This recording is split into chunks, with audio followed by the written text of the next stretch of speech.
Hey there, it's Boots Owen here. This is a Candy tumble dryer. It's a model number GOV 580C. There's been a lot of stuff in the news in the UK at the moment about tumble dryers going on fire and being a fire risk. I've taken this one apart and I've cleaned it all out now, but I'll show you some other footage in a second. This is one that has certainly got scorch marks inside, so if you look at that, that's whether it's been on fire or whether it's just scorched lint. It was full of lint and quite scorched. So let's have a look at it with the lint on it. And there's the heater element, and there's fluff all around it. There's a bit of charring on that. So let's have a look. Not healthy. See how dark and brown that is up on top. There's a whole load of dust on this. There's your temperature sensors in there. I think that's a resettable one. Everything's caked in dust. Like, a machine really shouldn't do that. I wonder what's like inside in the element. A couple of screws on top there, we'll get them out.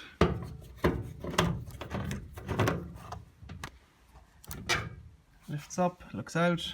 Look at that. I don't know if that's been on fire, but it's certainly charred. Certainly scorched. That's not healthy at all. You can see the brown marks around there. Bit of scorched lint there on the edge. And so you can imagine if this suddenly bursts into flames and those flames go in through here and into the back into your laundry, and then the laundry starts going on fire. It's all metal, but the laundry isn't, and there could be more lint built up in there depending on whether or not, like, I can just pick some out. After vacuuming even, I can still pick out some lint. So that could all go on fire, smolder, and then catch light, especially if the load was very dry at the end. You know, that's not a good scenario to be in, really. You want to clean that lint filter down in the front. There's nothing inherently wrong with them if there's no lint in the element. But you want to clean this lint filter, so in this case here, you just snap open this little tab here, and then the filter comes open in two, and you clean that out, and that's about right.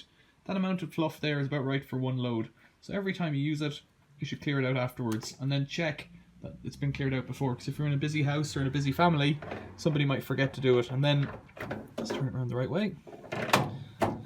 And then replace it, because if you don't replace it, the lint just gets sucked straight through. So that's where you end up in chaos. And get it serviced as well. People don't think about getting an appliance serviced, but you know, every year or every couple of years, it wouldn't do you any harm just to take the top off and give it a good vacuum out, take it apart and give it a good vacuum out if you were capable of doing that yourself, or get someone in to do it. It wouldn't take very long, probably an hour's work, and you can sleep easy at night that your tumble dryer isn't going to go on fire. So there's some advice. Especially if you've got one of the models. Well, if you've got one of the models that has a product recall on it, then get it recalled. But even they're saying some of the fixes that they're doing to recalled models aren't that great and have still gone on fire. So if you've got a tumble dryer, and I have one and I use them and I think they're fine, as long as you keep them clean. Thanks for watching. See you later.